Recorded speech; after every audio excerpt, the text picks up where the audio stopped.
ನಮಸ್ಕಾರ ಎಲ್ರಿಗೂ. ಇವತ್ತೊಂದು ಪೆಪ್ಪರ್ ಚಿಕನ್ ಮನೆಯಲ್ಲೇ ಈ ಥರ ಮಾಡ್ಕೊಳ್ಳಿ. ತುಂಬಾ ಟೇಸ್ಟಿಯಾಗಿ ಇರ್ತೈತೆ ರೀ. ಒಂದು ಸತೆ ಮಾಡ್ಕೊಂಡ್ರೆ ಪದೇ ಪದೇ ಇದೇ ಥರ ಮಾಡಿ ತಿಂತೀರಾ, ಅಷ್ಟು ರುಚಿಯಾಗಿರ್ತೈತೆ ರೀ.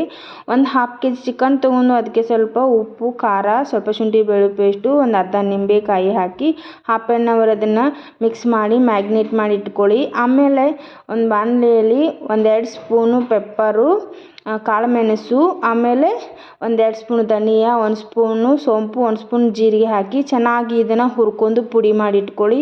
ಆಮೇಲೆ ಒಂದು ಬಾಣಲೆ ಎಣ್ಣೆ ಕಾಯಕ್ಕಿಟ್ಬಿಟ್ಟು ಪಲಾವ್ ಸ್ಪೈಸಸನ್ನು ಹಾಕಿ 2 ಈರುಳ್ಳಿನ ಕಟ್ ಮಾಡಿ ಹಾಕ್ಕೊಂಡಿದ್ದೀನಿ. ಆಮೇಲೆ ಸ್ವಲ್ಪ ಕರಿಬೇವು ಹಾಕಿ ಚೆನ್ನಾಗಿ ಇದನ್ನು ಫ್ರೈ ಮಾಡ್ಕೊರಿ. ಗೋಲ್ಡನ್ ಬ್ರೌನ್ ಬರೋವರೆಗೂ ಚೆನ್ನಾಗಿ ಈರುಳ್ಳಿನ ಫ್ರೈ ಮಾಡ್ಕೋಬೇಕ್ರಿ. ಆಮೇಲೆ ಮ್ಯಾಗ್ನೇಟ್ ಮಾಡಿ ಇಟ್ಕೊಂಡಿರೋಂಥ ಚಿಕನನ್ನು ಇದರಲ್ಲೇ ಹಾಕಿ ಚೆನ್ನಾಗಿ ಸ್ವಲ್ಪ ಮಿಕ್ಸ್ ಮಾಡಿ ಪ್ಲೇಟ್ ಮುಚ್ಚಿ ಸ್ವಲ್ಪ ಬೇಯಿಸ್ಕೊಳ್ಳಿ. ಸ್ವಲ್ಪ ಬೇಯಿಸ್ಕೊಂಡ ನಂತರ ಸ್ವಲ್ಪ ಅರಿಶಿನ ಪುಡಿ ಹಾಕಿ, ಆಮೇಲೆ ಪುಡಿ ಮಾಡಿ ಇಟ್ಕೊಂಡಿರೋಂಥ ಮಸಾಲೆ ಪುಡಿನ ಇದ್ರ ಮೇಲೆ ಹಾಕಿ ಸ್ವಲ್ಪ ರುಚಿಗೆ ತಕ್ಕಷ್ಟು ಉಪ್ಪನ್ನು ಹಾಕಿ ಚೆನ್ನಾಗಿ ಇದನ್ನು ಮಿಕ್ಸ್ ಮಾಡ್ಕೊರಿ. ಚೆನ್ನಾಗಿ ಇದನ್ನು ಮಿಕ್ಸ್ ಮಾಡ್ಕೊಂಡ ನಂತರ ಇದಕ್ಕೆ 1-2 ಬೆಳ್ಳುಳ್ಳಿನ ಜಜ್ಜಿ ಹಾಕ್ತಾಯಿದ್ದೀನಿ. ಜಜ್ಜಿ ಹಾಕೋರಿ, ತುಂಬಾ ಟೇಸ್ಟ್ ಬರ್ತೈತೆ ರೀ. ಆಮೇಲೆ ಈ ರೀತಿ ಮಿಕ್ಸ್ ಮಾಡಿ ಪ್ಲೇಟ್ ಮುಚ್ಚಿ ಚೆನ್ನಾಗಿ ಚಿಕನನ್ನು ಬೇಯಿಸ್ಕೊಳ್ಳಿ.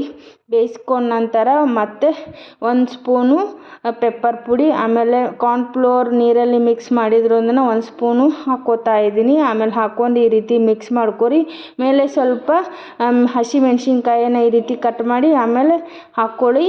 ಆಮೇಲೆ ಸ್ವಲ್ಪ ಕೊತ್ತಂಬರಿ ಸೊಪ್ಪನ್ನ ಈ ರೀತಿ ಉದುರಿಸಿ ಆಮೇಲೆ ಪೆಪ್ಪರ್ ಚಿಕನ್ ಸೂಪರ್ ಟೇಸ್ಟಿ ಅಂತ ಪೆಪ್ಪರ್ ಚಿಕನ್ ರೆಡಿ ಆಗ್ತೈತೆ ರೀ.